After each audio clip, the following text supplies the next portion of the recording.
Autotrophic nutrition. अब हम types of nutrition में आ चुके हैं फ्रेंड्स। वैसे मैंने पुनीत सुपरस्टार के वैसे सारे के सारे वीडियोस देख चुके हैं, मुझे तो वो बहुत फनी लगा। Types of nutrition, autotrophic nutrition, मैंने बस ऐसे बता दिया आप लोगों को जो रेडिट से आए हुए हैं। Thank you so much, thank you so much भाई। 78 सब्सक्राइबर्स बहुत होता है, मैं तो रो दूंगा। मुझे अब पता नहीं जब ये वीडियो आ रहा है तब कितने हो जाएंगे, लेकिन ठीक है। 37 मिनट्स इनटू द लेक्चर, अब हम ऑटोट्रॉफिक न्यूट्रिशन पढ़ने वाले हैं। ऑटोट्रॉफिक न्यूट्रिशन मतलब क्या? ऑटोट्रॉफ्स मतलब खुद का खाना खुद बनाने वाले। तो उनका न्यूट्रिशन किस तरीके से होता है? Carbon and energy requirements of the autotrophic organisms are fulfilled by photosynthesis. खत्म। तो ये फोटोसिंथेसिस कर लेते हैं ताकि इन लोगों को न्यूट्रिशन मिल सके।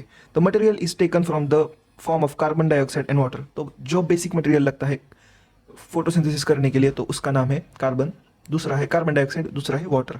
तो आप लोग पौधे को कार्बन डाइऑक्साइड दे दो, पानी दे दो, तो वो कर लेगा फोटोसिंथेसिस। अब और कौन कौन सी चीज़ें चाहिए होती है ताकि ये सक्सेसफुली फूड बना सके? तो पहली होती है सनलाइट, दूसरी है क्लोरोफिल। क्लोरोफिल एक पिगमेंट है जो एनर्जी देता है इस रिएक्शन को। Carbohydrates are utilised for providing energy. अब ये जो बन जाते हैं तो उसके प्रोडक्ट्स होते हैं कार्बन डाइऑक्साइड और ऑक्सीजन। ऑक्सीजन तो उड़ जाती है, फोटोसिंथेसिस के प्रोडक्ट्स बन जाते हैं कार्बोहाइड्रेट्स और ऑक्सीजन। ऑक्सीजन तो उड़ जाती है और पानी भी बनता है, तो पानी फिर से यूज़ होता है। और जो कार्बोहाइड्रेट्स होते हैं वो मेंटेनेंस में, पौधे को ग्रो करने में हेल्प करता है। जब आप देखोगे कि नारियल का पेड़ ग्रो कर रहा है तो वो ग्रो क्यों कर रहा है? बिकॉज उसके अंदर फोटोसिंथेसिस हो रही है। कार्बोहाइड्रेट्स उसको ग्रो करने में हेल्प कर रहे हैं, और जो ऑक्सीजन है तो वो उड़ जा रही है और आप वही ऑक्सीजन ले रहे हो अभी। We will study how this takes place in immediately stored from the starch. तो देखो, जो क्विकली यूज नहीं हो रहा कार्बोहाइड्रेट, तो वो फिर से कन्वर्ट हो जाता है स्टार्च में, और वो स्टार्च स्टोर होता है फ्रूट में। वो फ्रूट खा लेते हैं हम लोग, और फिर हमारे अंदर वो स्टार्च की फॉर्म में आ जाता है। लेकिन हमारी बॉडी डायरेक्टली स्टार्च खा नहीं सकती, तो हमारी बॉडी क्या करती है? हमारी बॉडी स्टार्च को ब्रेक डाउन करती है छोटे छोटे टुकड़ों में। वो छोटे छोटे टुकड़े ब्रेक डाउन होते हैं किसके थ्रू? एंजाइम्स के थ्रू, और फिर हम लोग वो खा लेते हैं। इसलिए हम लोग हेट्रोट्रॉफ्स हैं और वो ऑटोट्रॉफ्स हैं। अब जो रिएक्शन जो हम पढ़ने वाले हैं वो बहुत ज़्यादा इंपॉर्टेंट है। ये आप लोगों को आनी ही चाहिए। मतलब ऐसी रिएक्शन है कि जो आप चाह कर भी छोड़ नहीं सकते। देखो, because this is the reaction जिस वजह से आप लोग खा पा रहे हो, जो वेजिटेरियन लोग हो। तो हम वो रिएक्शन देख लेते हैं। हमें क्या चाहिए? कार्बोहाइड्रेट्स नहीं, हम लोगों को चाहिए क्या? हम लोगों को चाहिए कार्बन डाइऑक्साइड, और फिर हम लोगों को चाहिए पानी, PAANI। उसके बाद हमें चाहिए क्लोरोफिल और सनलाइट, और उसके बाद हमें क्या मिलेगा? क्या मिलेगा आप लोग बताओ? चलो, ग्लूकोज मिलेगा या फिर कार्बोहाइड्रेट मिलेगा? ग्लूकोज। और फिर ग्लूकोज और क्या मिलेगा? कार्बन डाइऑक्साइड, ऑक्सीजन सॉरी, और साइड में मिलेगा पानी। तो देखो, अब ये ग्लूकोज कहाँ पे यूज़ होगा? ग्लूकोज यूज़ होगा कार्बोहाइड्रेट्स बनाने में, एनर्जी देने में, और एनर्जी स्टोर करने में भी। तो ये एक रिएक्शन है। तो आप लोग इसी रिएक्शन का एक सुधरा हुआ फॉर्मेट देख सकते हो यहाँ पे।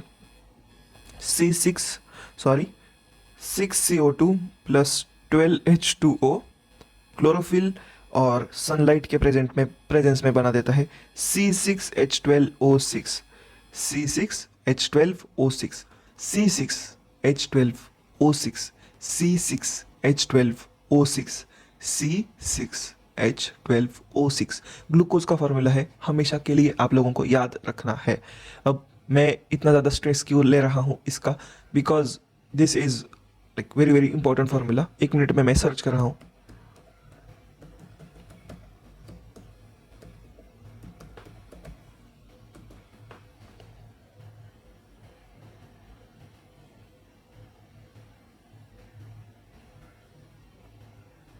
ओके, ठीक है।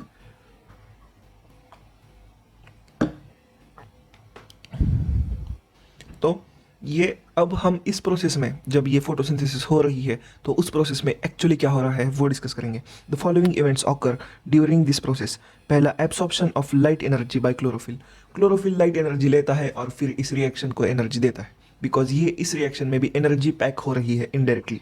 ये ग्लूकोज बन रहा है मतलब क्या, एनर्जी इसमें जो बॉन्ड्स हो रहे हैं फॉर्म, तो उसमें एनर्जी तो जा रही है ना, तो वो एनर्जी देने का काम करता है क्लोरोफिल, जो एक पिगमेंट है।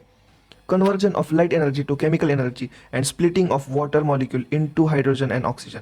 ये वाटर मॉलिक्यूल, एक मिनट, ये वाटर मॉलिक्यूल जो है वो स्प्लिट कर जाता है दो, मतलब जो वाटर मॉलिक्यूल है वो हाइड्रोजन और ऑक्सीजन में स्प्लिट कर जाता है। उसके बाद जो ऑक्सीजन है वो उड़ जाता है और ये हाइड्रोजन जो है वो ग्लूकोज बनाने में हेल्प होता है। और जो बॉन्ड्स, जो एक लाइट की एनर्जी है, लाइट की एनर्जी से केमिकल एनर्जी बनाई जाती है। तो केमिकल एनर्जी में ये एनर्जी स्टोर हो जाती है जो लाइट से आ रही है। Reduction of carbon dioxide to carbohydrates, ये भी होता है। देखो, जो कार्बन डाइऑक्साइड है उससे कार्बोहाइड्रेट्स बन जाते हैं, ये रिडक्शन हो जाता है। देखो यहाँ पे हो जाता है एक रिडक्शन रिएक्शन, और जो ऑक्सीजन, अब देखो, और मतलब आप लोगों को ये दिख जाएगा एक ऑक्सीजन और ये हो जाएगा एक रिडक्शन, ऑक्सीडेशन, और ये हो जाएगा रिडक्शन। तो this is also a Redux reaction. बस मैंने बस ये बता दिया आप लोगों को, वैसे ये जानने की जरूरत नहीं है, लेकिन यहाँ पे रिडक्शन हो जाता है कार्बन डाइऑक्साइड का कार्बोहाइड्रेट्स में। रिडक्शन मतलब क्या, ऑक्सीजन निकल जाता है और फिर उसके बाद उस रिएक्शन को हम कह देते हैं एक रिडक्शन रिएक्शन, तो वो हो जाती है। अब आप कहोगे सर ठीक है, लेकिन फोटोसिंथेसिस होता कहाँ है? देखो, क्लोरोफिल की ज़रूरत है। क्लोरोफिल ग्रीन कलर का पिगमेंट होता है, तो आप बताओ फोटोसिंथेसिस कहाँ कहाँ होगा? फोटोसिंथेसिस होता है लीफ में। फोटोसिंथेसिस होता है जहाँ जहाँ आप लोगों को चीज़ ग्रीन दिखेगी प्लांट पे, वहाँ वहाँ फोटोसिंथेसिस होता है। अब ये सीक्रेट मैंने आप लोगों को बता दिया है, अब आप लोग किसी को नहीं बताओगे। जी हाँ, लीव्स पे होता है जहाँ जहाँ पे आप लोगों को ग्रीन दिखेगा। अब मैं 1 मिनट में ग्रीन कलर सिलेक्ट कर लूँ तो फिर आप लोगों को बताने को इजी हो जाएगा। अब देखो, डेजर्ट में जो है कुछ इस तरीके का कैक्टस होता है। कैक्टस तो पूरा का पूरा ग्रीन होता है, तो स्टेम में भी आप लोगों को फोटोसिंथेसिस दिख जाएगी। This steps need not to be taken. अब देखो, ये जो स्टेप्स जो मैंने बता दी ना, अब ये एक साथ होने की ज़रूरत नहीं होती। कुछ स्टेप्स आगे होंगी, कुछ स्टेप्स पीछे होंगी। और वाटर लॉस को प्रिवेंट करने के लिए कुछ स्टेप्स रात को भी होगी, जैसे डेजर्ट के प्लांट्स में होता है। तो जैसे डेजर्ट प्लांट्स में जो है कार्बन डाइऑक्साइड जो है उसका टेकअप रात में चलता है। एंड प्रिपेयर एंड तो देखो, तो ये क्या करते हैं डेजर्ट के प्लांट्स, रात को जो है पूरी की पूरी कार्बन डाइऑक्साइड ले लेते हैं और फिर एनर्जी बना देते हैं इमीडिएटली। तो कुछ इस तरीके से होता है। अब आपका एक क्रॉस सेक्शन ऑफ लीफ दिखाया गया है। अब ये क्रॉस सेक्शन ऑफ लीफ क्या है वो मैं बता दूं। हमने एक पत्ता लिया, एक पत्ता कुछ इस तरीके का था, उसे ऐसे बीच में काटा। उसके बाद हमने जो है उसको ऐसे, मैं बता दूं, चलो ये पत्ता है हमारा, 1 मिनट के लिए समझ लेते हैं। तो हमने क्या किया, इसे ऐसे बीच में से काटा और फिर ऐसे देखा, ऐसे। आई होप ये फोकस हो रहा है। तो कुछ इस तरीके से हमने देखा। तो जब हमने इस तरीके से इसे देखा तो हमें देखने को क्या मिला, तो वो हम जान लेंगे। पहला लेयर जो हमें देखने को मिला तो वो था ये लेयर। उसके बाद जो लेयर मिला तो वो था ये लेयर। उसके बाद जो लेयर मिला वो था ये लेयर। इस लेयर के बीच में भी 2 लेयर्स आपको सेपरेट मिल जाएंगी देखने को। अब ये एक्चुअली है क्या, तो जब आपने ऊपर वाला लेयर देखा तो वो थोड़ा सा वैक्सी होता है। आप लोग किसी भी पत्ते को ऐसा लेके ऐसे रब करके देखो आपके हाथ, तो आपको थोड़ा थोड़ा वैक्सी लेयर दिख जाएगा। उसके बाद ऊपर इपिडर्मिस। अब ये इपिडर्मिस क्या है? ऊपर नहीं, अपर इपिडर्मिस। भी अपर इपिडर्मिस क्या है? अपर इपिडर्मिस मतलब ऊपर वाला इपिडर्मिस का लेयर, मतलब ऊपर वाली स्किन, प्लांट की स्किन। और ये नीचे वाली स्किन, और यहाँ पे जो है ये गार्ड सेल्स है। गार्ड सेल्स मतलब वो सेल्स जो कभी खुलेंगे कभी नहीं खुलेंगे, ताकि जब खुलेंगे तब अंदर गैसेस आ सकेंगी, जैसे कार्बन डाइऑक्साइड आएगी और ऑक्सीजन बाहर चली जाएगी। ये हो गई क्लोरोप्लास्ट्स। अब ये क्लोरोप्लास्ट का काम क्या है, तो इनके अंदर होती है क्लोरोफिल, और यही है जो एक्चुअली फोटोसिंथेसिस में हेल्प करते हैं। ये एयर स्पेसेस हो गई। एयर स्पेस मतलब क्या, जो हवा के लिए स्पेस खुली रखी गई है ताकि हवा अंदर आए, और ये जो सेल्स है ना ऊपर वाली, इन लोगों को ईजी हो जाए हवा की मदद से जो रिएक्शन है कार्बोहाइड्रेट्स की मतलब बनाने की, जो फोटोसिंथेसिस रिएक्शन है वो इजीली कर सके। अब जो है एक एक्टिविटी दी गई है। अब चलो सर, आपने कहा कि ऐसा हो रहा है, हमने मान लिया, लेकिन सर मान लिया मैंने बस डिवाइन किया, लाइन याद आ गई, चलो कोई नहीं। तो हम, अब आपने कहा चलो ठीक है सर, आपका मान लिया कि फोटोसिंथेसिस हो रहा है। फोटोसिंथेसिस तो हो रहा है, ठीक है सर, लेकिन हमें इसके प्रोडक्ट्स कहाँ पे दिख जाएंगे और कैसे दिख जाएंगे, तो उसके लिए एक एक्टिविटी बता दो सर। तो जो एक्टिविटी है वो मैं आप लोगों को एक्सप्लेन करूँगा। एक पौधे को लेना है और उसे डार्क रूम में रखना है, और दूसरे पौधे को लेना है जो उसे लाइट में रखना है, और 3-4 दिन रखने के बाद दोनों के पत्तों को लेना है और उसे अल्कोहल में उबालना है। अब अल्कोहल कहाँ पे मिलेगा, देखो साइंस लैब में करो, ये घर पे वगैरह कुछ करने की ज़रूरत नहीं है। अब मैं बता रहा हूँ वो भी बहुत ज़्यादा सफिशियंट है। तो हम क्या करेंगे, उसे लेंगे और उससे बनाएंगे और उन दोनों को अल्कोहल में उबालेंगे। मैं आप लोगों को रीड करके एक्टिविटी दिखा देता हूँ, ताकि आप लोग फिर से कहो ना कि सर ने बताया नहीं।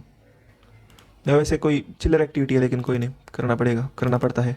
सब्सक्राइब कीजिए कीजिए, सब्सक्राइब गाइस, सब्सक्राइब, वेलकम। तो take a potted plant with variegated leaves, for example money plant और कॉटन्स। तो हमने क्या करना है, एक लीफ लेना है, लीफ ले लिया, चलो। Keep the plant in dark room for 3 days so that all the starch gets used up. तो हमें क्या करना है, उस प्लांट को जो है डार्क रूम के अंदर रखना है। अब ये डार्क रूम कहाँ पे मिलेगी मुझे नहीं पता, लेकिन चलो हम ये एक्टिविटी सिर्फ इमेजिन कर लेते हैं, बिकॉज हमारी इमेजिनेशन पावर बहुत अच्छी है। तो देखो ये मेरा प्लांट है प्यारा सा, उसे हमने डार्क रूम में रख दिया तो थोड़ा सा मुरझा जाएगा। Now keep the plant in sunlight for 6 hours। तो सुबह सुबह आओ स्कूल में, फिर उसे सनलाइट में रख दो, तो सनलाइट में कुछ इस तरीके से दिखेगा। देखो ड्राइंग मेरी अच्छी है वैसे, मैं बस आलसी बन रहा हूँ धीरे धीरे। तो देखो जब आप आओगे तो आप लोगों को उसे सनलाइट में रख देना है। उसका फ्लावर भी ड्रॉ कर लेते हैं। तो उसे सनलाइट में आपने रख दिया। अब pluck a leaf from the plant, mark the green areas in it and trace them on a sheet of paper. अब आपको क्या करना है कि अब देखो वेरीगेटेड लीफ मतलब कैसा होता है पता है, आपने मनी प्लांट का लीफ देखा होगा। मनी प्लांट का लीफ थोड़ा येलो होता है, थोड़ा ग्रीन होता है, थोड़ा व्हाइटिश होता है। तो एक लीफ में भी ना, देखो मनी प्लांट का मैं ड्रॉ करके दिखा दूँ आप लोगों को, ऐसा होता है लीफ। तो कुछ जगह पे ग्रीन होगा, कुछ जगह पे व्हाइटिश होगा लेयर, कुछ जगह पे येलोइश होगा। तो जहाँ जहाँ ग्रीन एरियाज है ना, वो आप लोगों को मार्क कर लेने हैं। तो और वो एक पेपर पे रख के, पेपर पे ऐसे रखो लीफ को, और फिर मार्क कर लो जहाँ जहाँ ग्रीन कलर के एरिया है वहाँ पे। और फिर क्या करना है आप लोगों को, dip the leaf in boiling water for few minutes. तो फिर आप लोगों को क्या करना है कि बॉइलिंग वाटर में, मतलब उबलते हुए पानी में रखना है। तो उबलते हुए पानी में जब आप उसे रखोगे तो थोड़ी देर के लिए रखना है। After this immerse the beaker containing alcohol. तो उसके बाद आप लोगों को अल्कोहल में से डिप करना है उस लीफ को जो आपने बॉईल किया है। Carefully place the above beaker in water bath and heat till alcohol begins to boil. तो अब वो मैं डायरेक्टली दिखा देता हूँ आप लोगों को कैसे करना है। आप लोगों को एक डिश लेनी है, उसके अंदर अल्कोहल भरना है, दारू। उसके बाद जो बॉइलिंग वाटर है, बॉइलिंग वाटर का जो बीकर है, अब देखो बॉइलिंग हो रहा है तो कुछ इस तरीके से ही होगा। और उसके नीचे लगा देनी है आप लोगों को आग, आग लगा देनी है। देखो आग लगा दी, आग लगा दी, आग लगा दी, आग लगा दी। उसके बाद ये लीफ यहाँ पे आ जाएगा। ओके, और ये तब तक उबालना है जब तक ये अल्कोहल भी बॉईल करना ना स्टार्ट कर दे। एक बार अल्कोहल ने बॉईल स्टार्ट कर दिया तब तक, till the alcohol begins to boil. What happens to the colour of leaf, what is the colour of the solution. तो देखो आप लोगों को लीफ कुछ इस तरीके से दिख जाएगा। पहले ये ऐसा था, पहले मैं ऐसा था, पहले में ऐसा था, फिर ये आप लोगों को कुछ ऐसा दिख जाएगा। अभी ये ऐसा क्यों है, बिकॉज यहाँ पे आप लोगों को स्टार्च कहाँ कहाँ है वो आप लोगों को समझ में आ जाएगा कि भाई स्टार्च स्टोर कैसे होती है। Observe the colour of leaf and compare tracing the leaf done in beginning. तो आप लोग जब उसे ट्रेस किया है ना पहले पेज पे, तो तब आप लोगों को दिखेगा कि जहाँ जहाँ ग्रीन पार्ट्स है ना, तो वहाँ पे आप लोगों को थोड़ा थोड़ा कलर चेंज मिलेगा। तो ये कलर चेंज होता है बिकॉज लीफ के अंदर होता है स्टार्च, जो स्टार्च स्टोर किया होता है उसकी वजह से आप लोगों को कलर में चेंज दिख जाएगा। This is what it is. Let us study how plants. अब हमें ये तो पता चल गया कि स्टार्च बन जाता है या फिर ग्लूकोज बन जाता है। अब हम पढ़ेंगे कि प्लांट्स किस तरीके से कार्बन डाइऑक्साइड ऑब्टेन कर लेते हैं। Let us study how the plants obtain carbon dioxide. तो प्लांट्स कार्बन डाइऑक्साइड कैसे ऑब्टेन करेंगे ये पढ़ेंगे। तो स्टोमाटाज जो होते हैं वो कुछ इस तरीके से दिखते हैं। देखो देखो इस तरीके से, या फिर जब ये क्लोज किया जाए तो तब ऐसे दिखते हैं। तो ये बहुत छोटे छोटे माइक्रोस्कोपिक पोर्स होते हैं हमारे लीफ पे, लीफ के पीछे के साइड पे ज़्यादा होते हैं। कभी आपके स्कूल में अगर माइक्रोस्कोप पे एक्सेस हो तो आप लोग देख लीजिए, ये माइक्रोस्कोप वाले साइंस सर को बता दो कि सर हमें ये दिखा दो, तो आप लोगों को कुछ इस तरीके से दिख जाएगा। stomatas, which are tiny pores present on the surface of leaves. Massive amount of gaseous exchange takes place in the leaf through these pores. तो इन पोर्स की मदद से बहुत ज़्यादा लेवल पे आपको गैसेस एक्सचेंज होता हुआ दिख जाएगा. ये क्लोज होते हैं, ओपन होते हैं. क्लोज जब होते हैं तो कम होता है, जब ओपन होते हैं तो ये ज़्यादा होता है. For the purpose of photosynthesis, तो ये फोटोसिंथेसिस के लिए ही काम में आते हैं. But it is important to note that the exchange of gases occurs the gaseous exchange across the surface of stem, root and leaves as well. तो ये जो स्टोमाटास होते हैं वो आप लोगों को स्टेम पे भी दिख जाएंगे, लीफ पे भी दिख जाएंगे, हर जगह पे दिख जाएंगे. अब इनका यूज़ क्या होता है, तो गैसियस एक्सचेंज करने के लिए, ताकि गैसियस एक्सचेंज करने में यूज़ आ जाता है. थोड़ा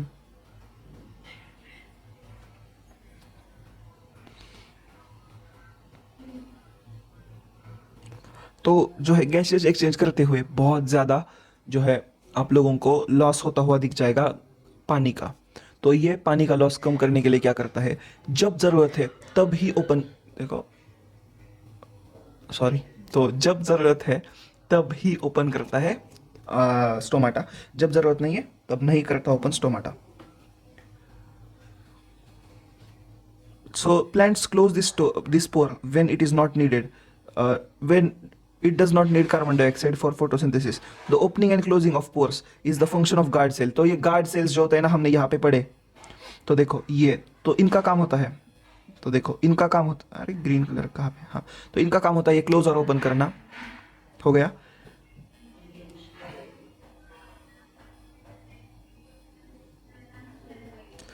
और ये स्टोमाटल पोर की ओपनिंग और क्लोजिंग होती रहती है डिपेंडिंग ऑन कितना ज़्यादा प्रेशर है गार्ड सेल्स में. अगर गार्ड सेल्स में ज़्यादा प्रेशर है तो गार्ड सेल्स से सूज जाएंगे और स्टोमाटा ओपन हो जाएगा. अगर गार्ड सेल्स में नहीं है इतने ज़्यादा प्रेशर तो कुछ इस तरीके से क्लोज हो जाएंगे, श्रिंक कर जाएंगे बेसिकली.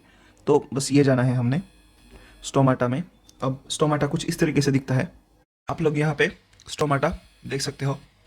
स्टोमाटा ये क्लोज्ड है और ये ओपन है, कुछ इस तरीके से दिखता है. ये स्टोमाटल पोर होती है, ये क्लोरोप्लास्ट होता है, ये गार्ड सेल होता है. बोर्ड्स में ये सवाल आने के चांसेस 100/100 है कि आप लोगों को describe the function of stomata ऐसा कुछ आ सकता है, या फिर डिस्क्राइब व्हाट स्टोमाटा इज आ सकता है. तो आप लोगों को ये डायग्राम लर्न करके जाना है.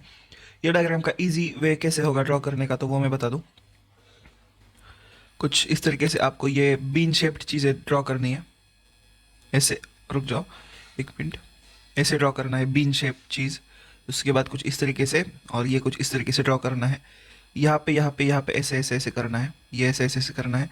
उसके बाद आप लोगों को जो है ये साइड वाली गार्ड सेल्स, जो ये वाली सेल्स होती है ना, ये तो ये सेल्स कुछ इस तरीके से ड्रॉ करनी है आप लोगों को. रुक जाओ मैं वाइट कलर से दिखा दूँ.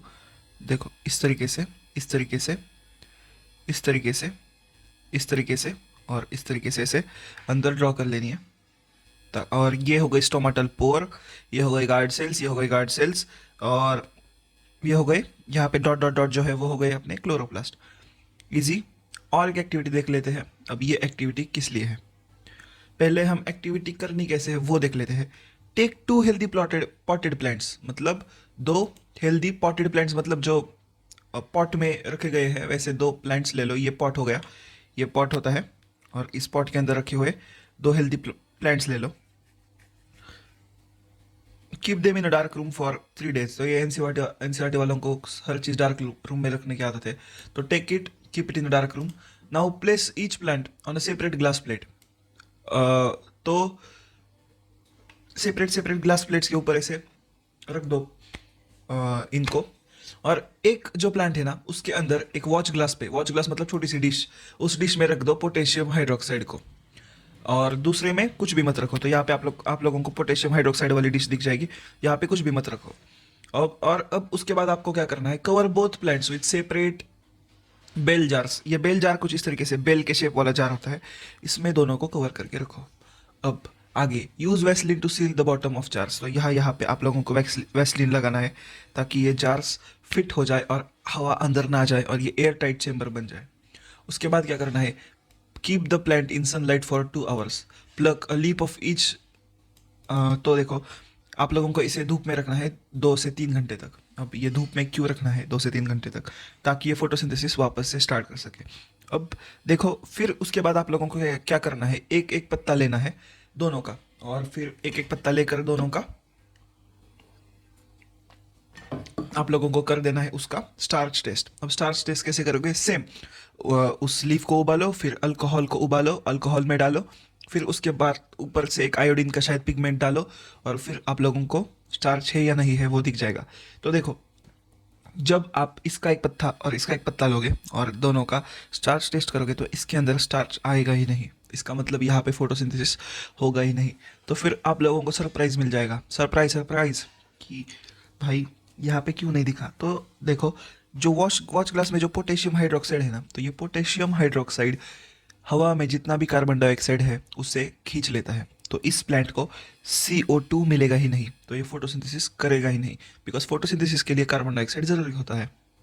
सिंस इसे ये मिला नहीं, तो अब ये तो हो नहीं पाएगा, मतलब अम, तो ये प्रोसेस नहीं कर पाता चीज़ें। तो यहाँ पे फोटोसिंथेसिस होता नहीं, तो आप लोगों को यहाँ पे स्टार्च दिखेगा नहीं, यहाँ पे स्टार्च दिखेगा। Hence it the carbon dioxide is really really important, और लीफ से ही कार्बन डाइऑक्साइड अंदर आ जाती है। So far, we have talked about autotrophs meet their energy requirements, but they also need other raw materials for building their body. Water is used in photosynthesis is taken up from the soil. Root से ले लेते हैं. Other materials like nitrogen, phosphorus, iron and magnesium are taken up from the soil as well. देखो, कुछ चीज़ें होती है वो और भी कई सारे प्रोसेसेस में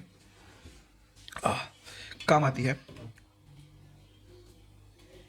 तो वो मोस्ट ऑफ द जो मटेरियल्स है वो रॉ मटेरियल सॉइल से लिए जाते हैं।